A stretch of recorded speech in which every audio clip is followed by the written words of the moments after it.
Hello po. Ito na po yung follow-up video natin doon sa last na video natin na in-unbox. Binili po natin sa Shopee. In-order natin sa Shopee na isang 32650, 32700. Na rated capacity niya is 6.5 AH ayon kay seller po. And then itong isang Calb na blue na SE200 model, 200 AH yung rated capacity nito. Then titingnan po natin kung ilan pa yung mga remaining capacity nila ng bot. Medyo mura lang kasi siya kaya na-intrigue akong bumili. Tapos nakita ko din sa mga group. Ang dami din bumibili na mga ganito. Kaya tingnan natin kung ano yung remaining capacity niya. Check muna natin yung internal. Actually na-i-test ko na siya minsan eh.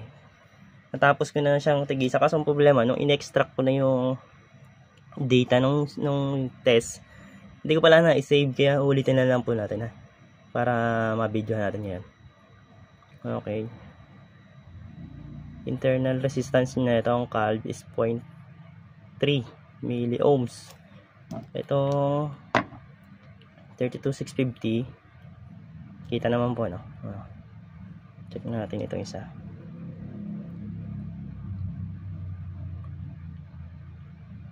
Itong 32650 is 11.2 milliohms. Ang gagamitin nating tester, itong Heltec na HT BCT 50A na model. And then kukonek din natin sa PC software niya para makita natin na maigi yung curve niya. Dito kasi hindi ganong makita yung curve ng result test. Okay, sige po, ipo-program ko po muna yung mga parameters natin sa software, and then i-connect ko na rin po muna tong mga wirings nito sa tester natin. Okay, na-set ko na po yung parameters natin na sa charge. Bali, ang ginamit kong rate is 0.2C rate sa 200 AH nitong ano. Bali, charge niya sa 40A hanggang 3.65 volts. Then discharge niya 40A din hanggang 2.5 volts po. Then niloop ko, i-charge natin siya ng 5 beses para makita natin kung yung consistent ng test, para makita natin yung kung mayroon ba degradation na malaki, medyo malaki, para makita natin. Ito na yung wiring, na-wire ko na. Na-wire ko na yung Calb natin. Okay, pwede na natin i-start. Start ko na to ha. Save ko yung okay natin yung parameter. Then start na natin. Okay na. Start charging na siya. Then yung curve. Ayan. Medyo matagal siguro to guys. Baka ilang abutin din ilang araw to kasi 5 beses natin i-charge. Kaya i-share ko na lang din yung data ulit. Okay guys, update lang natin doon sa capacity test natin. Meron na tayong nakuhang 5 na magkakasunod na test. Ito na yung result, share ko na sa inyo. Ito yung settings pala natin ng discharge. Charge sa 3.65 and then discharge sa 2.5. Then yung first cycle natin ng discharge, ang nakuha natin is 148.96. Then second is 149.06. Tapos yung third 149.18. Then yung fourth 149.32. And then yung pang fifth 149.42. Napansin nyo ba guys? Parang hindi siya degradation yung nangyari. Parang habang tumatagal, pataas ng pataas tumataas yung capacity na nakukuha ko kaya titingnan ko ulit. Siguro magsa-cycle pa ulit ako ng mga 5 ulit na magkakasunod. Yung graph niya naman, ng curve niya naman discharge. Okay naman siya guys. Siguro ulitin ko ulit. Mag-ulit ulit tayo ng mga 5 ulit. Hindi ko na siya sa software gagamitin. Ano ko na dito sa ano para tingnan ko kung magkakaiba. Kung may kakaiba doon sa result na makukuha natin, guys. Sige, sir. Guys, ano ko lang ulit. I-test ko lang ulit ha. Update ko kayo ulit. Hello guys. Ito na po. Tapos na po natin yung ulit another 5 full cycle nitong capacity test natin dito sa blue na Calb battery.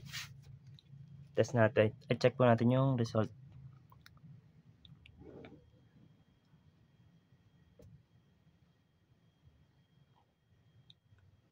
Bali, settings natin ulit 3.65 charge and 2.5 discharge at 40A, pares lang din po nung nakaraan. Check po natin yung result. Ay, wait lang. Ayun yung first cycle natin. Discharge di 150.65. Second cycle natin is 150.52. Galapit naman din. Then second discharge natin is 150.44. Then fourth 150.45. Then last cycle is 150.44. Parehas naman. Yan, parehas naman po sila na 150 halos. Doon naglalaro yung capacity test nitong nakuha natin dito sa Calb na battery. Okay, ito na yung result ng last test natin para sa Calb na blue at 50A discharge. Ito yung result niya. Still 150 pa rin naman. 150 pa rin yung nakukuha nating result. 150H. Yan yung curve niya, okay din. Okay pa din yung curve naman niya. Maayos naman yung performance niya. Based on my test sa analysis ko, okay naman yung ano niya, performance niya. Kaso considering na 200 AH to, tapos 150 na lang yung 150 AH na lang yung nakukuha natin. Nag-degrade na siya ng around 70% ng real capacity niya na 20%. Ay, ng real capacity niya na 200 AH. Ngayon, kung bibili tayo nito, sa price niya, ibabase natin sa price. Since ang price niya sa Shopee is around 1.3 to 1.4. Pagka bumili ka nitong dalawa, equivalent sa actual capacity niya is around 300 AH na. Ngayon, meron mga brand new na 280 AH na naglalaro sa 3.5 to 3.6, mga ganyan yung brand new na SRP niya sa Shopee. Then pagka bumili ka niyan sa Shopee, pag nandiyan po may vouchers to, may mga less pa siya.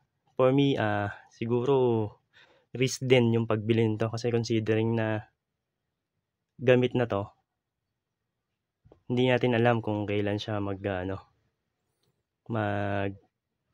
hanggang kailan yung lifespan niya na itatagal sa atin na magagamit natin tong gantong battery. Pero tingin ko naman stable siya based on my mga test. Stable pa rin naman yung niya, yung capacity niya. Kaso yung tanong nga lang is kung gaano pa yung tatagal nitong lifespan nito considering na gamit na siya. Kaya kung sa mga magpaplanong bumili, risk pa rin kasi mas mura nga siya ng almost 30% compare sa bibili ka ng bagong battery na mga brand new. Pero yung mga brand new kasi syempre sure tayo na hindi pa siya, na yung remaining capacity niya saka yung cycle niya mataas pa. Ito kasi hindi natin sure kung kailan tayo iiwan nito sa ere. Mamaya after 2 to 3 years o swerte natin kung mapabot pa siguro natin ng ganyan yan.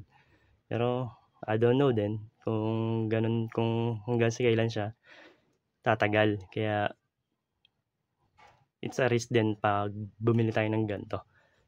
Although mura nga siya, hindi natin alam kung natin hanggang kailan siya tatagal. Yun lang. Then i-capacity test ko din to isa na to.